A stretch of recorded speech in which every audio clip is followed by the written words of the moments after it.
Yo, what's up, my fit fam? I want to talk to you about this controversial, and I say controversial because it's leg day. That's right, leg day. Leg days every day, but at some point, y'all have to understand if you ain't pushing your legs, then you ain't pushing at all. The leg muscle is just so big. You're dealing with such a big area of your body. Your leg muscle is about 2 or 3 times bigger than any other muscle in your body, so that allows you to work it out more. But also on the same reverse, if you're working it out harder, you're going to need to eat more carbs to build more muscle that day to make sure that you don't get cramps. You have to always run after leg day to get the lactic acid out of your legs. So with your traditional squat, you want the shoulders back. You want to sit back like you're sitting on a chair right behind you. So boom, come down, sit like there's a chair behind me. I want to make sure that my knees don't go over my toes. Unfortunately, I'm 6'2", so it's a lot harder for me to keep those toes behind, my knees behind my toes. But, I try my hardest to do what I got to do and just make sure I feel the good burn in my legs. And also with traditional squats is I like to bring my heels together, bring my toes outwards, and let my knees follow the direction my toes are pointing. I always want to make sure that if my feet are turned out and however they're orientated, I want to make sure that those knees are following them by any means necessary. Because I see a lot of guys that they go and they squat and their knees follow their toes as their toes are pointed outwards, but as soon as they come up, they dip their knees in and then they come up and push with their back. We don't want to feel any pressure in that lower back.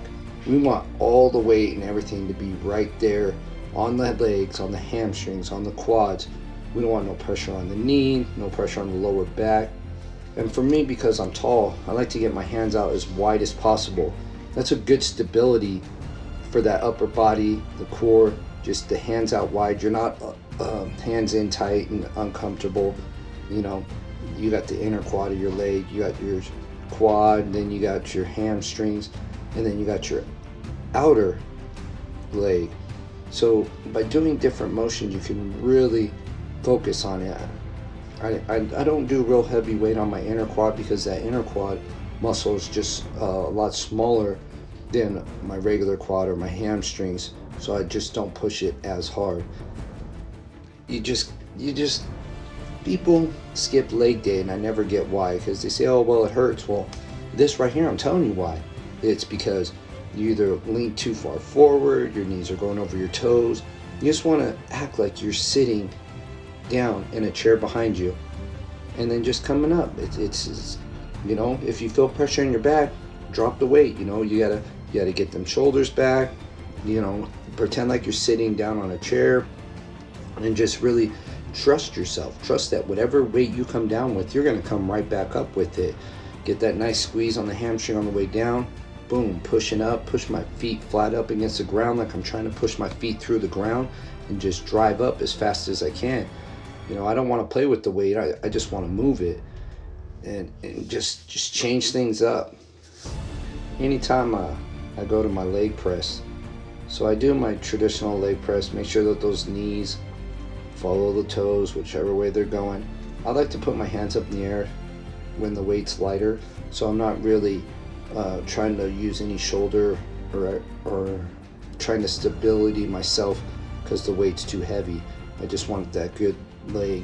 I want to come down, boom, bring my knees to my chest and push. You got to keep in mind, those knees over the toes is really hard on the knees. So if you're taller, put your feet up. I know it works your quads a little bit more, but you just got to try it. And anytime I'm done with my leg press, I go into 3 sets of 10 on those calf muscles. So I turn my toes out, bring my heels in, and then calf raise, and then I put my toes together, heels out, calf raise. Then I do a traditional straight up.